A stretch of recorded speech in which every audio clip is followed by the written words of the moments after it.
I don't remember if I ever had a chance to tell you that I am a member of the Academic Integrity Committee at the College of DuPage. One of the things that I did as a member of this committee is I gave a presentation a couple years ago, October 2018 to be exact, on why students cheat. It turns out it was actually a pretty disappointing presentation because I delivered it twice to a total of 3 people. So 2 people one time, 1 person the second time. I decided, hey, I got to make use of this.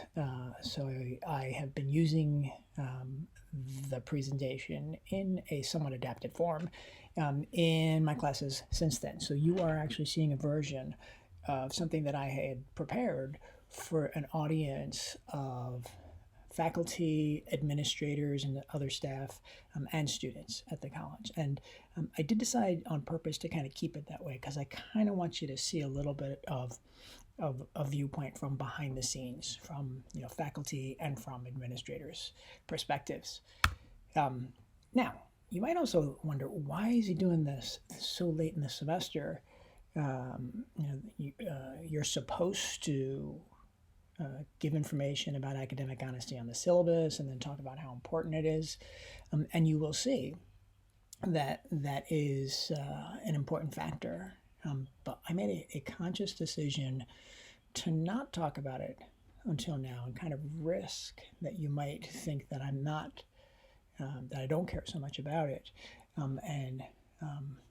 The possibility that I'm holding out for is by now in this semester, even though we've been apart for a period of time, I hope you realize I am really, really devoted to your success.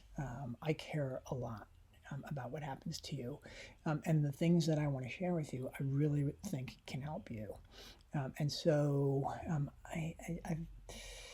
just hoping that if you have perceived that yourself, the impact that I might have with a lecture like this might go beyond the impact in a single class. And as I'm sure you realize, that's been kind of one of my goals throughout, to impact you beyond the end of the semester in my single class. So what do we got? We're going to talk for a little bit about individual factors, different kind of personality and personal factors about people that lead them to act dishonestly, particularly in an academic context, some situational factors, and then we're going to get to the really interesting part of this, and that is, how is it that people who would call themselves honest nevertheless cheat? And as you might realize, as you might guess even now, that's kind of the secret here, right? That's how we can make some long-term progress on addressing the problem of academic dishonesty. Okay, the what can we do about it part, that honestly is more for the administrator side, the faculty side. I can give you a little piece of that, but it's not going to be a major part of what I'm going to share with you through this. Right, the basic idea is nothing more than we need to do more than just trying to catch cheaters and punish them. Okay? One of the things that I took part in as a member of this academic integrity committee is we revamped all of the policies and procedures that we have in place for catching cheaters, particularly for catching repeat offenders, and eventually, if we catch people who cheat enough, to literally kick them out of COD. That was never an interest of mine. I understand how it may have to be done, but for me, it's always been more about trying to understand why students cheat, right? And then we can again make this longer term change.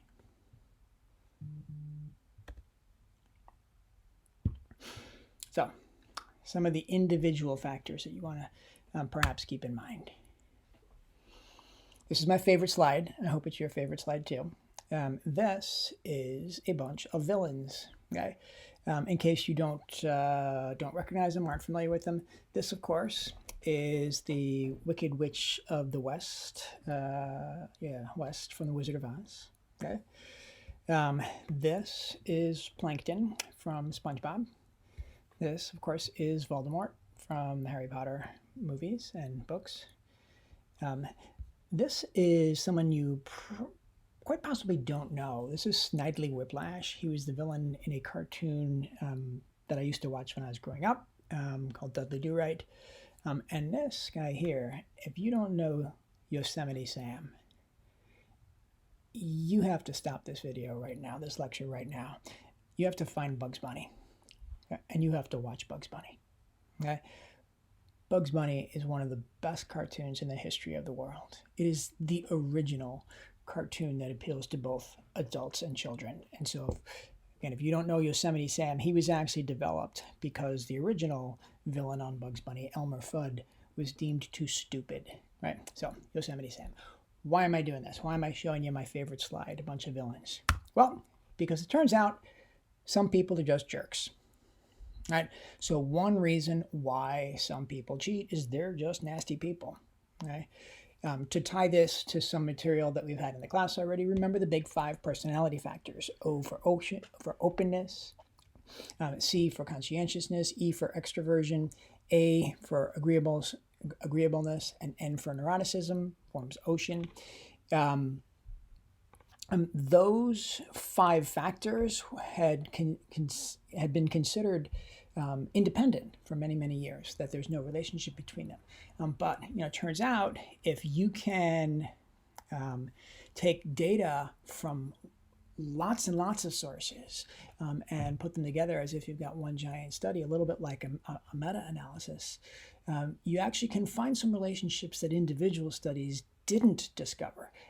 And so there are some clusters of personality types, and there is a type that are low in agreeableness and conscientiousness, basically jerks. And so you might guess that people who are like that are somewhat likely to be more dishonest. Right?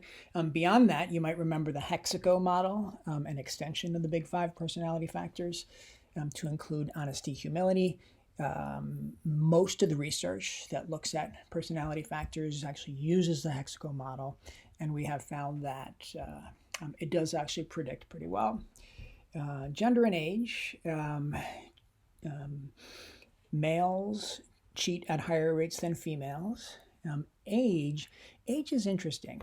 It's not a straight, you cheat less and less as time goes on. That's the general trend. Right? So in high school, there's cheating at very, very high rates. But then what typically happens is when students start college, they're beginning freshmen, cheating goes way down. Okay?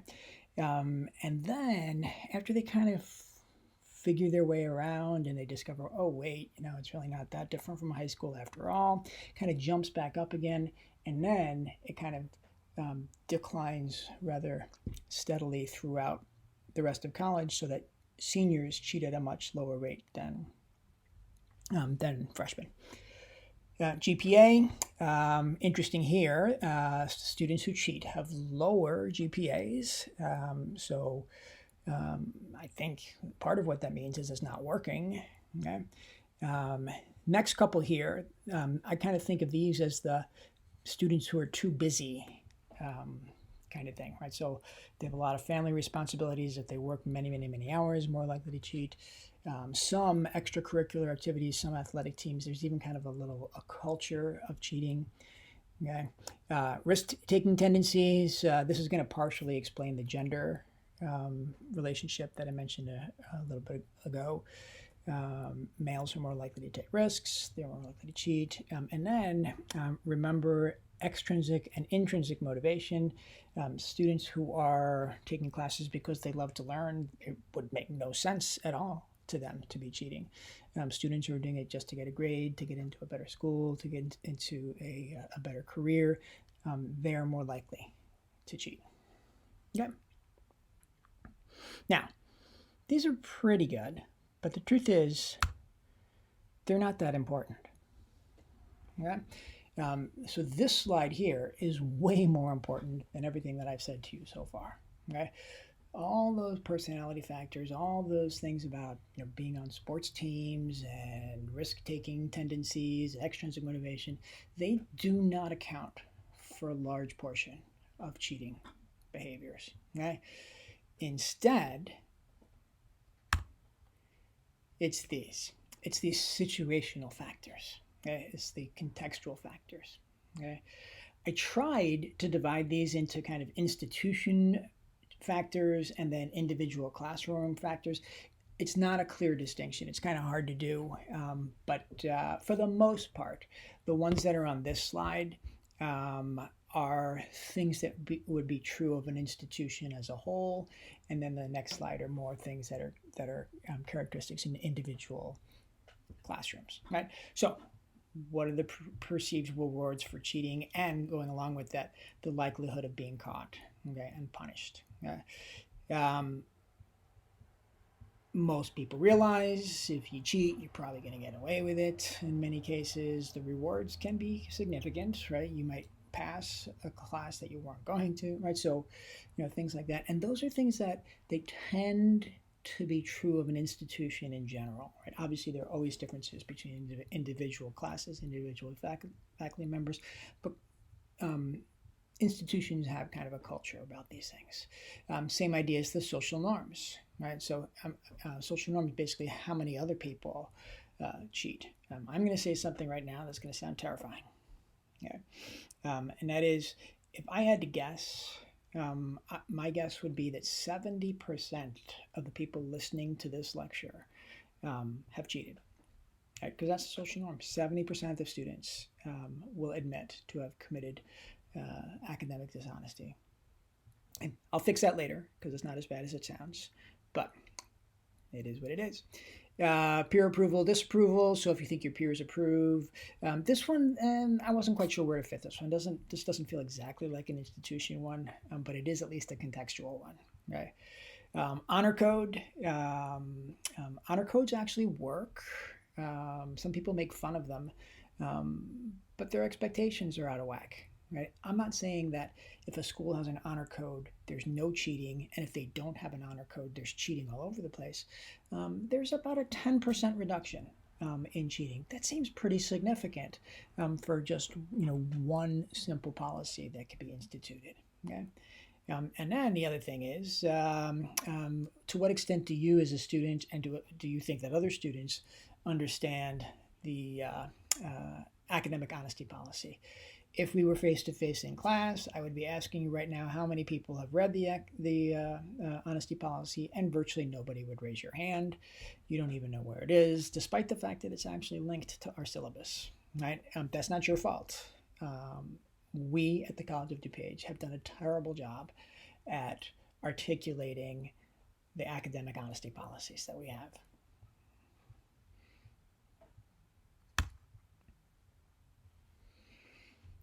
Okay, here are the ones that, at least in my mind, are more particular to individual classrooms.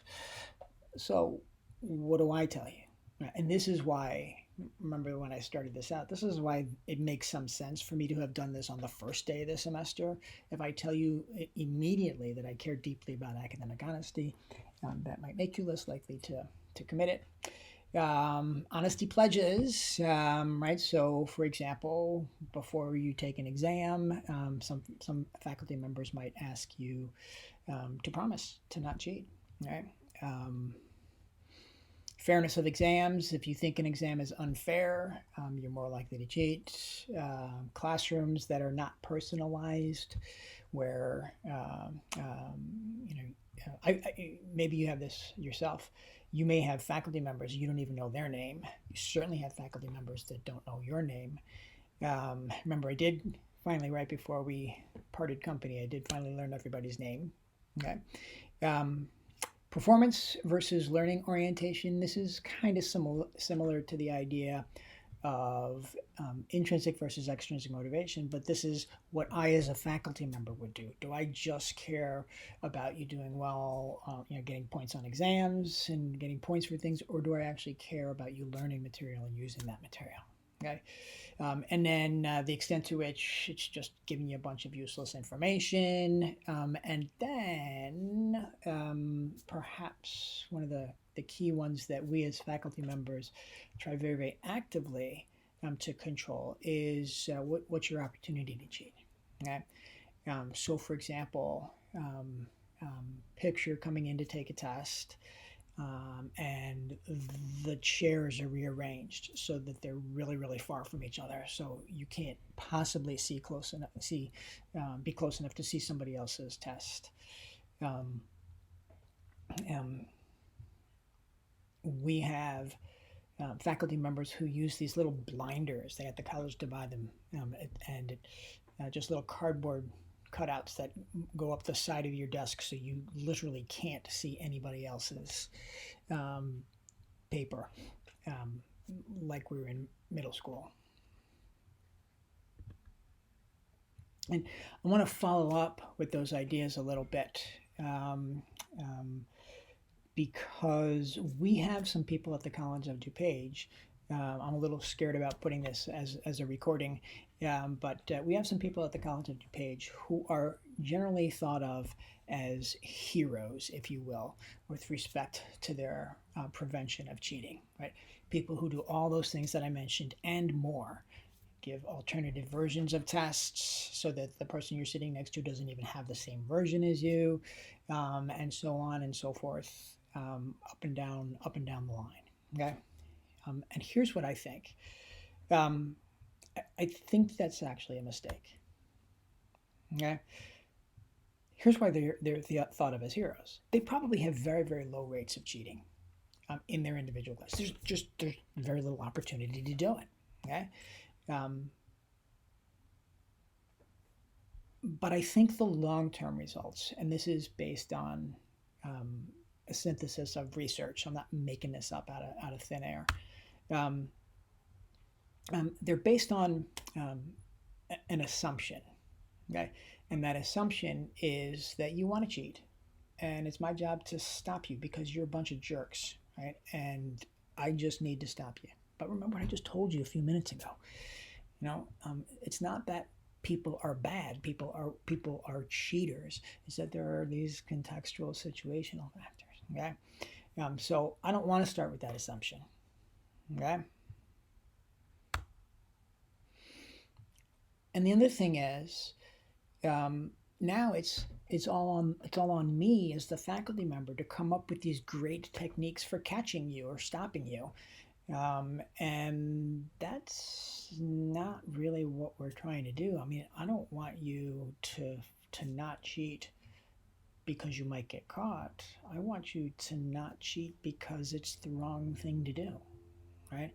And I really do think that that's what we want to send, not these messages. We want people to realize that cheating is wrong, okay? We have another thing that we don't do a very good job articulating to our students. We actually have a set of outcomes for general education courses, things that you're supposed to learn just by the nature, by taking the general education core classes that you're taking as the major part of your first 2 years. Okay, ethics actually appears, I think, 3 different times in those. Okay, and ethics is not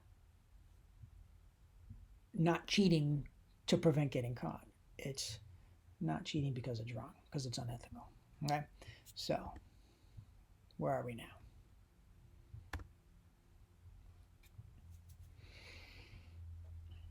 I think I'm going to show you this figure. Okay, then I'm going to stop because I'm trying to keep lectures at certainly under 30 minutes. So I'll be dividing this in part.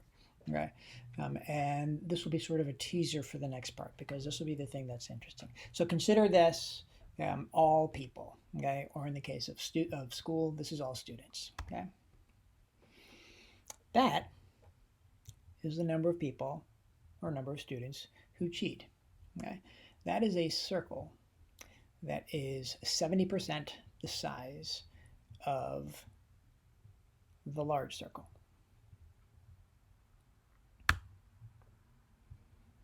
That is the people who cheat yet see themselves as honest.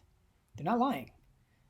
They honestly see themselves as honest people, yet they commit acts of academic dishonesty. That's the whole key, is to understand why and how that happens. Okay? Why and how that happens. Because if we can understand that, then that gives us a chance. Okay? So yeah, this red ring here, right? That's what our policies are intended for. Okay? Our policies are to catch repeat offenders, and then again, I understand that. I want repeat offenders to be thrown out of school. I think it's wrong. I think it's terrible. And if you can't figure out to stop cheating after 2 or 3 times getting caught, you don't deserve to be at the college. Okay? But why do I want a policy that's designed for this tiny strip here, and I will make these people feel like I think that's you, right? So let me stop.